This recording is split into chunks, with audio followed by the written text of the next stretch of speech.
Goranboy rayonunda 5 oktyabr müəllimlər günü münasibətilə tədbir keçirildi.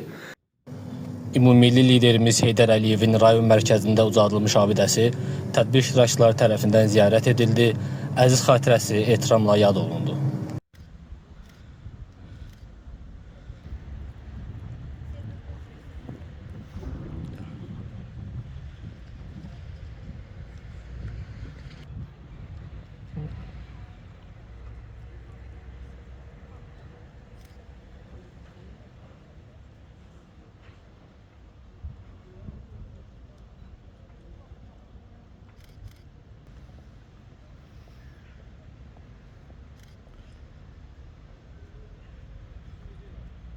Sonra tədbir Goranboy Olimpiya İdman Kompleksinin aks salonunda davam etdirildi.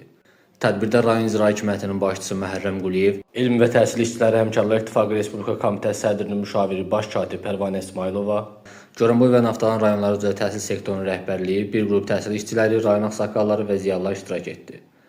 İcra başçısı Məhərrəm Quliyev tədbirdə çıxış edərək, ölkədə təhsilin inkişafına dövlət dəstəyindən, Prezident Cənab İlham Əliyevin təhsil sahəsində həyata keçirdiyi uğurlu islahatlardan və birinci vitse-prezident Mehriban xanım Əliyevanın Yeniləşən Azərbaycanın yeni məktəb layihəsinin Azərbaycan təhsilinə qazandığı uğurlardan danışdı. Rayon rəhbəri şəhid ailələrində olan müəllimlərin timsalında bütün Azərbaycan müəllimlərini 5 oktyabr Beynəlxalq Müəllimlər Günü münasibətilə təbrik etdi.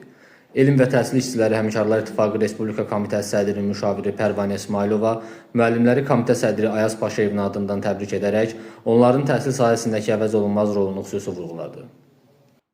TAP kənd tam orta məktəbində ibtidai sinif müəllimi, milli qəhrəmanın həyat yoldaşı Rübabə İsmailova, Xoylu kənd Körpələr Evi uşaq bağçasının müdiri, şəhid anası Nailə Məmmədova, Qızılhazlı qəsəbəsi 1 nömrəli tam orta məktəbin direktoru, şəhid anası Məlahət Zavadova, Goranboy şəhər 1 nömrəli tam orta məktəbin direktoru, milli qəhrəmanın qızı Gülxanım Abdullayeva, Goranboy şəhər 1 nömrəli tam orta məktəbin müəllimi, milli qəhrəmanın həyat yoldaşı Nüşabə Əzizova və bir qrup ziyalılar. Göstərilən diqqətə görə ölkə rəhbərliyinə təşəkkür etdilər, təbriklərini çatdırdılar. Sonda təhsildə fərqlənən bir qrup müəllimlər fəxri fərmanlarla təltif edildilər.